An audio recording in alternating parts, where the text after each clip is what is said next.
আসার পরে কথা বলতেছিলাম, আমাদের আরও কয়েকটা ফ্রেন্ড ছিল, আসেনি এখন। তো কথা বলার সময় তো 5-7 মিনিট বা 10-15 মিনিট পরেই দেখি সব কিছু হিলতেছে। তো আমরা মাত্র পলি হোটেলে নাস্তা করব। তো হিলার পরে ওরে জিজ্ঞাসা করতেছে কি হইতেছে, মামা ভূমিকম্প মনে হয়েছে। আমি বললাম তাহলে কই যাবি? ওই কয় কি মাঠে? আমি কই কি না, মাঠে যেতে হবে না, এদিকে তো আহামনি বড় বিল্ডিং না যে পয়টা যাবো, আমরা এদিকে থাকি। তো হঠাৎ করে ওই বলতেছে যে দেখ মামা কি জানি পড়ছে ওই বাসার থেকে। তো আমি আর ওই পরে দৌড়ায় গেছি, আমার আগে ওই গেছে। তো দৌড়ায় যাওয়ার পরে দেখি কি চাপ্পানটা একটা লোকের উপরে পড়ছে। লোকের সামনে আরও 2-3 জন মানুষ ছিল। আর নয়ন ভাইয়ের দোকানের সামনে তো এমনি সবসময় কম বেশি মানুষ থাকে, ফেমাস মানুষ। তো ওইদিকেও ছিল।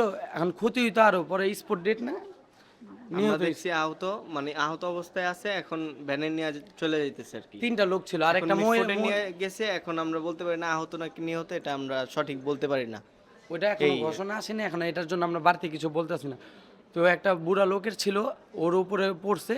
দেন একটা বাচ্চা ছিল যে আমরা দেখছিলাম যে তরপাইতেছে, ওই বাচ্চাটা আর কি ধাপড়াইতেছিল ওই ঘটনাস্থলে আর কি পড়ার অবস্থায় ধাপড়াইতেছিল, তখন ওরে ভ্যানে নিয়ে চলে গেছে। তারপরে আমরা ঘটনা 3 জন জানি না, ভ্যানে নিয়ে যে চলে আহত গেছে, নাকি আর একটা নিহত হয়েছে মহিলা, এটা আমরা বলতে পারি না। আর একটা মহিলার পুরো ব্লাড দিয়ে পুরো শরীরটা ভরা ছিল। অ্যান্ড সবের তো আমরা চিনি না, এখন ওইটা তো মানে চলাচল একটা রাস্তা, যে কেউ মানুষ আসতে পারে। আর এমন দুর্ঘটনা ঘটে যাবে এটা কেউ কখনো কল্পনাও করতে পারেনি।